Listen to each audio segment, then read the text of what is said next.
એક ડગલું ડાયાબિટીસ મુક્ત જીવન તરફ.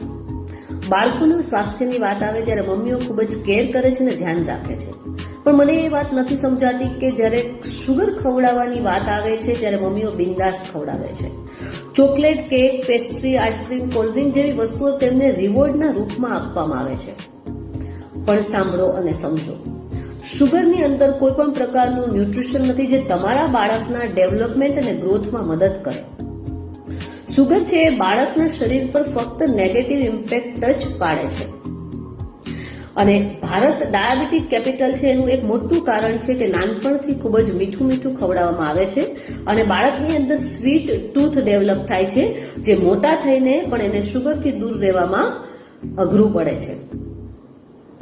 તો તમારા બાળકને શુગર આપવાની કોઈ જરૂર નથી. શુગરની અંદર કોઈ પોષક તત્વ નથી. તેને દૂર રાખો અને ભવિષ્યની બીમારીઓમાંથી બચાવો.